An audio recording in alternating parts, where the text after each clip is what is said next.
Hello everyone, I am मोहित भाटिया। और बच्चों, इस वाले वीडियो में अपने दो बातों पर ध्यान देने वाले हैं। पहला तो फोकस ये होगा कि भाई चॉइस फिलिंग में कॉलेजेस किस ऑर्डर में रखी जाए, और दूसरा जो काफी बच्चे पूछ रहे हैं वो है भाई किस कॉलेज के किस स्ट्रीम को ऊपर रखना है और उन स्ट्रीम्स में किस स्ट्रीम पर कितनी अपॉर्चुनिटीज है। ठीक है, तो अपने एक मोर और लेस सारा डिस्कशन करने वाले हैं इस वीडियो पे। ठीक है, वीडियो थोड़ा लंबा हो सकता है भाई, पर एंड तक देखना क्योंकि सारी बातें कहीं ना कहीं चॉइस फिलिंग में काम में आएंगी। और आई होप किसी बच्चे को भी अभी तक रजिस्ट्रेशन में कोई दिक्कत नहीं होगा। सबने डोमिसाइल डाल दिया होगा भाई, डोमिसाइल नहीं डाले तो वहां पे अंडरटेकिंग था, मैंने बताया था। और जिन बच्चों ने टीएफडब्ल्यू को लेकर कंफ्यूजन था, मैंने बताया था एक एप्लीकेशन, अगर वो एक्सेप्ट नहीं हो रहा है तो जो टीएफडब्ल्यू की जो सर्टिफिकेट थी ना, जो वहां पे परफॉर्मा था, वो परफॉर्मा को निकालो, उसी पर लिख दो जो लिखना है और उसे सबमिट कर दो। ठीक है, ये भी एक्सेप्ट होगा। ठीक है, अब तो लगभग डेट निकल गए, देख लो भाई। अगले 2 दिन के अंदर मेरे को चॉइस लॉक करना है, तो एक बार गो थ्रू करते हैं क्या क्या ध्यान देना है। शुरू करते हैं। ठीक है, तो भाई मैंने यहां पे ना 10 कॉलेज के नाम लिख के रखे हैं। अब इनमें शुरुआत मैंने जादवपुर से किया। अनडाउटेडली सारे को पता है भाई, शुरुआत में नंबर 1 जादवपुर ही है। एनआईआरएफ रैंकिंग टॉप 15 के अंदर आती है, तो कोई कहना ही नहीं है इसका। अगर इसकी बात की जाए तो यहां पर कुछ बच्चों ने मुझसे पूछा, सर किस स्ट्रीम को किसके ऊपर प्रायोरिटी दूं। जिन बच्चों के ऊपर 500 के अंदर रैंक है ना, तो उन लोगों को तो, या 400 के अंदर रैंक है उनको ठीक है, उनके बात के लिए भाई दिक्कत है। तो जैसे मैं बात करता हूं कि बच्चा किसी का रैंक 800 आया है या 900 आया या 750 या 600 या 500-550 कुछ ऐसा है, तो देखो अपने को ना जब लिखना है, चॉइस फिलिंग भरना है, तो जादवपुर पकड़े अपने और उसके अंदर कंप्यूटर साइंस को ऊपर रखो। ऑब्वियसली भाई कंप्यूटर साइंस की लास्ट ईयर की पैकेज है 19.96 लाख, वो है एवरेज। हाईएस्ट कहा जा रहा है 42 लाख से, और मैंने कुछ एक आध जगह पढ़ा है 58 लाख तक गई है भाई। और जो टॉप रिक्रूटर्स हैं यहाँ के, वो अगर सुनोगे तो वो और अमेजिंग सा है।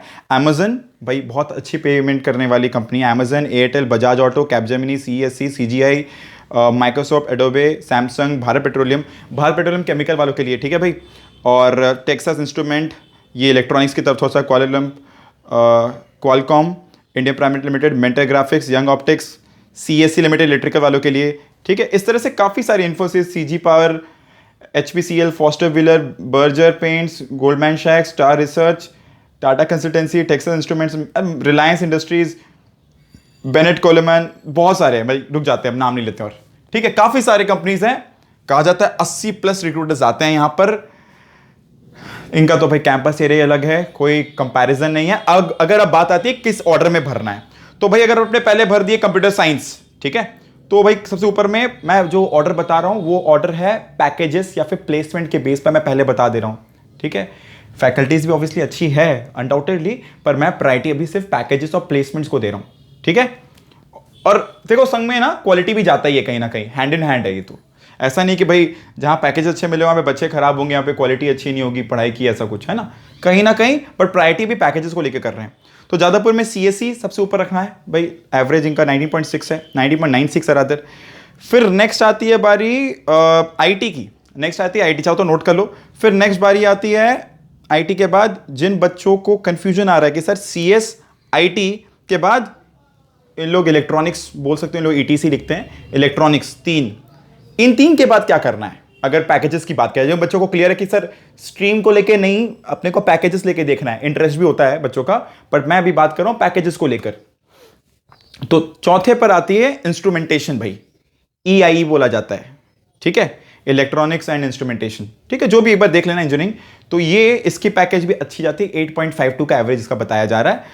और इसके बाद अपने इलेक्ट्रिकल की तरफ जा सकते हैं, इसके बाद अपने मैकेनिकल पे जा सकते हैं, या फिर ये कर सकते हैं कि अपने इलेक्ट्रिकल गए, सेफ साइड के लिए मैकेनिकल गए बिकॉज पुराना है, और फिर ईआई इंस्ट्रूमेंटेशन पे गए।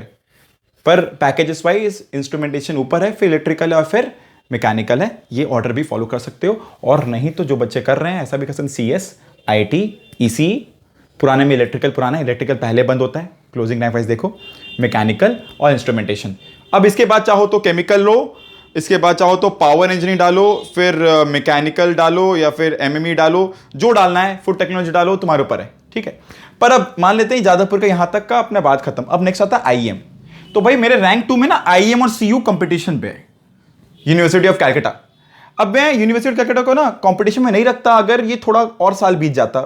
ये 2015 में स्टार्ट किया इन्होंने इंजीनियरिंग। ठीक है, फैकल्टीज की बात नहीं करनी पड़ती है भाई, यूनिवर्सिटी ऑफ कैलकाटा का नाम ही अलग है, लेवल ही अलग होता है। तो मैं कंपैरिजन इसलिए कर रहा हूं बिकॉज ये नहीं है, ठीक है। 2019 में पहला बैच हुआ जिनको जॉब मिली होगी, ठीक है, मतलब लास्ट ईयर 1 साल हुआ होगा, या मैक्सिमम 2 साल निकले होंगे जिन लोगों ने जॉब पाया होगा। 2015 में स्टार्ट हुआ है, तो देख लो। तो मेरे पास ज्यादा रिकॉर्ड्स नहीं है सीयू के भाई रिक्रूटमेंट्स के। ये है कि वहां पे एवरेज पेमेंट सीएससी के 7-8 लाख तक गई है, ठीक है, कंप्यूटर साइंस इंजीनियरिंग की। वहीं पर आईएम का रिकॉर्ड अच्छा खासा है, काफी पुराने इंजीनियरिंग कॉलेज में आता है, काफी पुराना कॉलेज भी है रादर, और नाम भी अच्छा है भाई। प्राइवेट में भी होने के बाद भी इतना ऊपर है, कल्याणी की मैंने ऊपर रखा तो कुछ तो बात होगा भाई, ठीक है। कहा जा रहा है एवरेज पे तो ऑब्वियसली 4 लाख है, बट हाईएस्ट पे तक काफी अच्छा तक जाता है, ठीक है। मैं अगर बात करूं, हाईएस्ट पे 22 लाख तक भी जाता है, एक रिकॉर्ड में दिख रहा है 22 लाख तक की भी पेमेंट भी है। आईटी में एक बच्चे को 40 लाख तक का पेमेंट भी दिया गया, इलेक्ट्रॉनिक्स के बच्चे को 15 लाख तक का पेमेंट दिया गया। अच्छा, यहाँ पे इलेक्ट्रिकल भी और मैकेनिकल भी है, बट ऑब्वियसली सीएससी, आईटी और ईसी कंपनीज इनके ही आते हैं। देखो जो कंपनीज आती है ना मास रिक्रूट करने वाली, वो सारी आईटी कंपनीज आती है। तो जो बच्चों को कंफ्यूजन रहा कि सर क्या स्ट्रीम ले नहीं ले, मैं एक सिंपल सा एडवाइस देता हूं भाई। ये एक सिंपल एडवाइस है, किसी को अगर ऑफेंड करे तो माफ करना, ये एक जनरल एडवाइस है, हर बच्चे के लिए अलग अलग होता है। देखो स्ट्रीम चॉइस करते वक्त ना, या चूज करते वक्त ना, अपने को अपना इंटरेस्ट देखना पड़ता है ऑब्वियसली, क्योंकि अगर अपने को मास्टर्स करना है और अगर अपने पसंदीदार सब्जेक्ट को नहीं लिए, स्ट्रीम को नहीं लिए, तो हो सकता है आगे पढ़ने का मन ना करे। यह बात समझना। जिन बच्चों को क्लियर है कि नहीं सर अपने को तो अभी आगे चल के पैसों पर ध्यान देना है, एक अच्छे जॉब की तरफ ध्यान देना है, तो मैं उसके लिए बताऊं, सीएस, आईटी और ईसी ये 3 स्ट्रीम्स हैं जिनसे आपको आईटी इंडस्ट्रीज में ही जॉब मिलती है। अरे काफी सारे बच्चे हैं, मैं सालों साल देख रहा हूं, जो इलेक्ट्रिकल मैकेनिकल पढ़ने के बाद भी आईटी इंडस्ट्रीज में जा रहे हैं, बिकॉज कोर कंपनीज बहुत कम है भाई। अपने बंगाल में कोर कंपनियां बहुत कम आती हैं, है ही नहीं। ये थोड़ा जादवपुर है जहां पे कुछ गवर्नमेंट जॉब्स की अपॉर्चुनिटी है, गवर्नमेंट कंपनीज आती हैं, है ना। भेल आती है भाई, सीएससी आती है, सारी कंपनीज आती है, गवर्नमेंट नहीं हुई पर ठीक है, फिर भी एक स्टेबल जॉब हुआ, कोर ब्रांच की तरफ जा सकते हो। इलेक्ट्रिकल के लिए कुछ है, केमिकल के लिए कुछ है, बट अगर बात की जाए इन जनरल तो कंप्यूटर साइंस, आईटी या फिर ईसी के बच्चों को भाई ज्यादा अपॉर्चुनिटीज मिलती है। ऑब्वियसली सीए ज्यादा, फिर आईटी, फिर ईसी, इस तरह से, और कुछ नहीं। तो भाई सीयू सस्ता पड़ेगा, इनकी क्लोजिंग जल्दी होती है कंपेयर टू आईएम, अभी भी, मतलब नए होने के बाद भी, मतलब जनरली सीएस, आईटी सब 2000 के अंदर बंद हो जाता है। चेक कर सकते हो, क्लोजिंग रैंक अगर चेक करना हो जाके वेबजी के ऑफिशियल वेबसाइट पर है, वो भी चेक कर सकते हो जाके। आईएम की बात की जाए तो आईएम भी अच्छा कॉलेज है भाई, इनका भी, बट क्लोजिंग थोड़ा सीयू के बाद होता है, बट चाहो तो आईएम को प्रेफर कर सकते हो, ये अपना इंडिविजुअल चॉइस रहेगा, ठीक है। मैं इसका बैक रिकॉर्ड जानता हूं, बोल के ये रिस्क कम है, यहां पे थोड़ा सा स्टार्टिंग है, बट एनीवेज फैकल्टीज तो सीयू के कहा जाता है, कहीं कहीं पर कुछ कुछ डिपार्टमेंट में जादवपुर से बेटर ही होगा, खराब नहीं होगा, ठीक है। आगे बात करते हैं तीसरे नंबर पर हेरिटेज और कल्याणी। मैं दोनों को एक संग बात करता हूं। देखो ये जो कल्याणी और हेरिटेज है ना, मैंने इसको 4th पे रखा है, इसे मैंने 3rd पे रखा है। हेरिटेज में क्या है कि इसके लोकेशन जो है रूबी के आसपास है, इसका जो कैंपस एरिया है काफ़ी मेंटेन्ड है, बड़ा है। अगर लोग बोलते हैं कॉलेज लाइफ ना, तो अगर अपने इन कॉलेज के बाद इस पर आते हैं तो यहाँ पे एक अच्छी कॉलेज लाइफ मिलती है बच्चों को, ठीक है। एक अच्छा एनवायरनमेंट है, काफ़ी बड़ा कैंपस एरिया है, काफ़ी अच्छे अच्छे फेस्ट होते हैं, ठीक है। कल्याणी सस्ती कॉलेज है, गवर्नमेंट कॉलेज है ऑब्वियसली, तो अपने कल्याणी को प्रेफर कर सकते हैं अगर अपने को थोड़ा पैसा देखना है, ठीक है। क्या हो रहा है ना कि कल्याणी की अवस्था पहले बहुत अच्छी थी, ओवर ईयर्स उतने डेवलपमेंट नहीं हुए हैं, इसलिए मैं इसे नीचे रखा हूँ। बट प्रेफरेंस वाइज अगर पैसे बचाने हो तो कल्याणी में जा सकते हो। मैं दोनों को कंपेरेबल मानता हूँ, ठीक है। मतलब ऑब्वियसली बहुत बच्चे आईएम के ऊपर भी रखते हैं कल्याणी को, बट मैं ऑब्वियसली आईएम के नीचे रख रहा हूँ बेस्ड ऑन प्लेसमेंट रिकॉर्ड्स, और इन दोनों को मैं कंपेरेबल मान सकता हूँ। कहीं ना कहीं यहाँ पर क्या है कि अगर जो बच्चे कलकत्ते में रहते हैं उन लोग के लिए आराम है, जो बच्चे थोड़ा बाहर रहते हैं और उनको लोकोमोट करना ही है तो थोड़ा पैसा बचा कल्याणी जा सकते हो, ये भी एक ऑप्शन है, ठीक है। थोड़ा मेंटेन्ड नहीं है, काफ़ी पुराना है भाई, काफ़ी बड़ा कैंपस एरिया, बट मेंटेन नहीं है, बस और कोई बात नहीं है। प्लेसमेंट भी लगभग 80-85% होता है, ठीक है। पैकेजेस की बात की जाए तो इन सब जगह एवरेज पेमेंट भाई देखो, जितने प्राइवेट कॉलेजेस, मैं अलग से नहीं बता रहा हूँ, जो प्राइवेट कॉलेजेस होंगे वहाँ की एवरेज पे 3.5-4 लाख होती है। हाईएस्ट पे ऑब्वियसली एक्सेप्शनल होता है, कहीं कहीं पे 10 लाख चला जाता है, कहीं 12। मैं 12 बोल रहा हूँ, अलग से बैठ के स्टडी करने बैठोगे ना अलग अलग जगह से, कंफ्यूज हो जाओगे। कुछ नहीं है, हर जगह मास रिक्रूटमेंट कंपनीज आती हैं, उन लोग के रिक्रूट करती हैं। क्या क्या कंपनी आती है? TCS, CTS, Infosys, Capgemini, Wipro, यही सारी कंपनी है, एक्सेंचर, यही सारी कंपनी है। और ये सारी कंपनी के बाद कभी कभार एनआरआई फिनटेक आ गई, जैसे आईएम में आ गई, तो इलेक्ट्रॉनिक्स के बच्चों को एक्स्ट्रा एडवांटेज मिल गया, है ना। तो कुछ कुछ कंपनीज आ गई अच्छी अच्छी जो आके अपने को एक अलग सा एक इग्नाइट देके चली गई। जैसे मैं आईएम की बात करूं, मैं वापस तो पीछे आ रहा हूं, आईएम की बात करूं, ठीक है, आईएम की बात करूं तो पिछले साल कहा जा रहा है काफ़ी सारी कंपनी आई हैं इस पीछे दिनों में। एक आध कंपनी का नाम मैं लूँ अगर तो NIIT टेक्नोलॉजीज हो गए, पे रिलायंस कम्युनिकेशन हो गया, HCL हो गया, इन लोग इतने सारे नाम दे रहे हैं भाई, इन पर हो सकता है कि एक ही बच्चों को उठाया गया हो। ये जो दिखता है ना 20-22 नाम मैं देख पा रहा हूँ, ये हो सकता है एक ही बच्चे को उठाया बट नाम दे दिया जाता है, तो समझो, ठीक है। जनरली अपने को 3.5-4 लाख का ही एवरेज पे हर जगह मिलता है, और कुछ एक आध अच्छी कंपनी आती है जो ऊपर के 1-2 बच्चों को उठा लेती है, बस 4 बच्चों को उठा लेगी बहुत होगा, ठीक है ना, वही हाईएस्ट पे होता है। बात करते हैं टेक्नो इंडिया। भाई टेक्नो इंडिया सॉल्ट लेक जो है, मैं उसकी बात कर रहा हूं, न्यूटन अलग हो गया, सॉल्ट लेक का बात करूं, टेक्नो इंडिया सॉल्ट लेक मैं इसके बाद रख सकता हूं। टेक्नो इंडिया सॉल्ट लेक बेटर किया है बहुत बार, पहले मकआउट ऊपर आता था और टेक्नो इंडिया सॉल्ट लेक नीचे आता था, पर टेक्नो इंडिया सॉल्ट लेक पहले से काफी इंप्रूव किया है भाई। जो बच्चे TFW के थ्रू जाए तो उन लोग पक्का टेक्नो इंडिया के ऊपर रख सकते हैं, है ना, TFW से तो ऐसे ही खर्चा कम पड़ने वाला है। यहाँ पे भी CS IT EC department wise अगर मैं बात करूँ तो, और मकआउट की बात कर सकता हूँ, मकआउट भी अच्छा कॉलेज है, गवर्नमेंट है भाई, तो ये भी कर सकते हैं, खर्चा कम पड़ेगा। हल्दिया पहले काफ़ी अच्छी थी भाई कॉलेज, अभी थोड़ा सा डिप्रूव किया है, क्वालिटी उतनी अच्छी नहीं रही है, बट ठीक है, अभी भी रैंक 7th पर रखा हूँ मैं। सेंट थॉमस को ऊपर कर सकते हैं, हल्दिया के सेंट थॉमस को हल्दिया के ऊपर कर सकते हैं। जो बच्चे कलकत्ता में रहते हैं वो चाहते नहीं है बाहर जाना, कलकत्ता में रह के पढ़ लो भाई, लगभग पेमेंट जो पैकेजेस वही जाने वाला है, प्लेसमेंट वही 80-90% का एवरेज है हर जगह का ही, ठीक है। नीचे जाओगे तो प्लेसमेंट तो कम तो जाएगा। अब जलपाईगुड़ी ना, इतना नीचे आने के पीछे क्या रीज़न है, बहुत तो जलपाईगुड़ी को ऊपर रखेंगे, जलपाईगुड़ी में नीचे क्यों रखा, रीज़न है जलपाईगुड़ी इंजीनियरिंग कॉलेज जो है इतने इस ऐसे लोकेशन पर है जहाँ पे रिक्रूटमेंट्स कम होता है। जितना कोलकाता से दूर जाओगे ना, रिक्रूटर्स के चांसेस कम हो जाते हैं जब तक वो बहुत रिनाउंड ना हो, बहुत पुराना होने की वजह से, और बोल सकते हो कि वहाँ के सराउंडिंग फैक्टर अच्छी नहीं है बोलकर, मैं ओपनली बोल रहा हूँ, सराउंडिंग फैक्टर और वहाँ के हॉस्टल और सर्विसेज अच्छे नहीं है बोलकर इसे मैं नीचे रखा हूँ, ठीक है। बाकी ऑब्वियसली हम लोग चाहें तो इसको ले सकते हैं ऑप्शन में। 10th में मैंने लिखा है AOT, नेताजी, बी पोद्दार। अब ये मैंने तीनों को एक संग क्यों रख दिया, देखो भाई मैं कंपैरिजन नहीं कर सकता कुछ चीज़ों का, मैं बोलता हूँ कि मैक्सिमम कॉलेजेस ना आफ्टर ऊपर के 2, 3, 4 या फिर 5 तक के बाद हम लोग अदर अपना लोकेशन भी चेक करते हैं। कट ऑफ देखो, ऑर्डर चेक करो, ठीक है, पर अपना लोकेशन क्या है, अपने लिए क्या ट्रांसपोर्टेबल है, अपने कहाँ रह रहे हैं, कलकत्ता के अगर हैं तो कहाँ से कहाँ तक जा सकते हैं, उसे देखना जरूरी। जैसे AOT के लिए ट्रेन का रूट लग जाता है, तो अब वो देख लो, तुम्हारे लिए पास पड़ता नहीं पड़ता। AOT का कैंपस एरिया काफ़ी बड़ा है, इसलिए फिर भी मैं यहाँ पे रखा हूँ। अब नेताजी भी एक अच्छी कॉलेज है भाई, कंपेरेबल कॉलेजेस आती हैं सारी, ठीक है। अब कट ऑफ मत सोचो कि भाई इसका पहले खत्म हो तो ये अच्छा होगा, बाद में खत्म हो खराब होगा, ऐसा कुछ नहीं है। कट ऑफ क्या बताता है ना कि उस साल बाई चांस हो सकता है कुछ लोग ने प्रेफरेंस उसको दिया, या कुछ को सुनाई पड़ा कि ये अच्छी कॉलेज है, बट ये सारे कंपेरेबल में आते हैं। AOT में ज़्यादा बड़ा बोला जाता है कि भाई इलेक्ट्रॉनिक्स को लेकर ज़्यादा अपॉर्चुनिटीज़ होती है एंड वगैरह वगैरह, बट मैं कंपेरेबल लेता हूँ। बी पोद्दार भी अच्छी कॉलेज में आती है, बट इसका कैंपस एरिया बड़ा नहीं है, तो अपने को फैक्टर्स देखने होते हैं कि अपना प्रायोरिटी क्या क्या है। कैंपस एरिया चाहिए नहीं चाहिए, कॉलेज लाइफ में कैंपस एरिया चाहिए होता है, तो अपने प्रायोरिटी दे देते हैं उसको। एक प्लेसमेंट, हाँ प्रायोरिटी होता है, तो प्लेसमेंट मैं बोलता हूँ कंपेरेबल है, बहुत ऊपर नीचे वो नहीं होती है।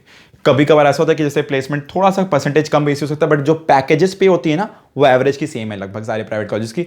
आनी तो भाई मास रिक्रूटमेंट कंपनी है बंगाल में, ठीक है, वो जो अच्छे वाली कंपनी है ना वो 1-2-4 को लेती है, और ज़्यादातर जादवपुर, ये कभी कभार की बातें हैं, बाकी सब जगह जो नाम लिखा हुआ है ना वो बस कुछ लोगों के संग है, वो गिने चुने लोग को लेते हैं। IIM से हो गए, हेरिटेज से हो गई, सब जगह से गिने चुने लोग को उठाया जाता है, ठीक है। आई होप सारी चीज़ समझ में आई होगी। अगर इसके अलावा कुछ कंफ्यूजन है अभी भी चॉइस फिलिंग को लेकर, मैं बता दूं वापस से भाई, अगर प्रायोरिटी देते हो कॉलेज को तो पहले जादवपुर भर लो एकदम। और वही बच्चा मुझे बोल रहा था सर कि मेरा रैंक 10,000 है, 12,000 है, 20,000 है, भाई सबके लिए बोल रहा हूं, सुनो, हमेशा एक ऑर्डर में भरना है। अरे भाई क्या जाता है, 100 कॉलेज भर दो क्या जाता है, 120 कॉलेज भर दो क्या जाता है, 120 मतलब स्ट्रीम लेकर, है ना। शुरू किए किससे, अपने किससे, CSE, सबको पता है कि भाई पैकेज अच्छी जा रही है इस पर। अब तुम्हारा इंटरेस्ट है कुछ और है तो मैं उस पर नहीं बोल रहा हूँ, इंटरेस्ट है कि इलेक्ट्रिकल करने का तो कर सकते हो, क्योंकि तुमको क्लियर है कि मास्टर्स भी करना है इलेक्ट्रिकल पर, है ना, आगे चल के गेट का एग्जाम दोगे या जो भी MS करोगे, जो भी करोगे वो तुम्हारी अलग बात हो गई भाई, अगर इंटरेस्ट है कुछ। अदरवाइज जादवपुर उठाए, CS IT EC हो गया, इलेक्ट्रिकल भर सकते हो, ठीक, नहीं अभी भी थोड़ा टच में रहना है कंप्यूटर के, EI भर दो, इलेक्ट्रॉनिक्स एंड इंस्ट्रूमेंटेशन, EI बोला जाता है, ठीक है, ये ऊपर नीचे कर सकते हो। तो इलेक्ट्रिकल, EI, मैकेनिकल, इसके बाद केमिकल, पावर इंजीनियरिंग, जो भी ये हो गया। आता है बारी IIM का। अब बोलोगे सर कि क्या करूं, IMCS को मैं जादवपुर के इलेक्ट्रिकल के ऊपर रखूं या बाद में रखूं, बिकॉज मुझे कंप्यूटर साइंस ही पढ़ना। अगर बच्चे क्लियर हो कि कंप्यूटर साइंस ही पढ़ना है और तुम्हारा रैंक थोड़ा पीछे जा चुका है, 800 900 1000 1200 1500 जा रहा है, तो ऑब्वियसली फिर सीधा IM में आ जाओ, क्योंकि जब एल्गोरिथम ऊपर से नीचे आएगा और देखेगा कि भाई CS IT EC चेक करते हुए आ रहा है, आया इलेक्ट्रिकल इंस्ट्रूमेंटेशन मैकेनिकल पावर, देखा पावर के लिए जगह था, पावर की जगह खाली पड़ा है, पावर दे देगा, वो जाएगा नहीं नीचे। या फिर मान लो तुमको सेकंड राउंड में फर्स्ट राउंड मिल भी गया नीचे IMCS और तुमने लॉक नहीं किया, बोला चलो अपग्रेड करते हैं, और अपग्रेड में ऊपर वाले पे चला गया। ऊपर वाला क्या था, वो था जादवपुर का पावर, और पावर मिल गया। पढ़ने का इंटरेस्ट है कि नहीं देख लो, वो जो कंपनीज जॉब देंगे वो नहीं देख लो, वो उसमें इंटरेस्ट आता है कि नहीं आता है। अपना इंटरेस्ट जरूर एग्जामिन करो, सोचो और खुद को बैठ के फील करो कि अगर मुझे ये मिला तो क्या हम लोग रेडी हैं। और ये प्रायोरिटीज दिमाग में चलाओ कि एल्गोरिदम इस तरह आता है नीचे, और अगर यहाँ पे एक्सेप्ट एंड अपग्रेड किया तो ये ऊपर ही जाएगा, नीचे नहीं जाएगा। ये बात को फील करो जरूर से, ठीक है। ये सेल्फ एग्जामिनेशन की बात है भाई, ये तुम्हारा फ्यूचर और कैरियर डिफाइन करने वाला है, ये मैं सबको बोल रहा हूं बार बार। जब ये एल्गोरिदम जब जाता है नीचे, ये ऊपर से नीचे ही जाएगा, और जब ये अटक गया तो फिर नीचे से ऊपर आएगा जब अपग्रेड होगा। अपग्रेड मतलब ऊपर जाने वाला है ना। इस बात को लेके मैं एग्जामिन करूं, फिर IM में क्या क्या भरना है, हेरिटेज में क्या क्या भरना है और क्या क्या पढ़ना है। Generally CS IT EC order मेरा प्रेफर्ड रहेगा, और किसी का कोई इंटरेस्ट होता है तो मैं उस पर अभी कोई रोक टोक नहीं कर सकता। ये मेरा एक अपना व्यू था चीज़ों को लेकर। अगर किसी को कुछ भी और रहे तो ज़रूर बताना। मैं बार बार बोल रहा हूँ, ये ऑर्डर सबके लिए मैंने बनाया है, और इन ऑर्डर में चेंजेस अपने अकॉर्डिंग करो कि तुम्हारा ट्रांसपोर्टेशन कहाँ पर आसान रहेगा, क्योंकि कुछ हद तक एक लेवल के बाद ना सारे कॉलेज कंपेरेबल में आते हैं। बस वहाँ की सराउंडिंग पता करो, वहाँ का कैंपस एरिया पता करो, ठीक है। सारी चीज़ के मैं जो होगा मैं नीचे लिंक भी थोड़ा अटैच कर दूंगा, अगर और इन्फॉर्मेशन ढूंढना ऑनलाइन पर मैं कुछ इंपॉर्टेंट लिंक्स नीचे दे दूंगा, चेक करते रहना, ठीक है। कुछ और सवाल रहे मैं ट्राई करूंगा, मैं 1-2 दिन तो आप लोग के जितने भी कमेंट आते हैं मैं उसको आंसर करूँ, ठीक है। But I hope I have answered most of the question. अगर नहीं हुआ तो फिर भी बताना। This much, thank you, keep watching, keep learning.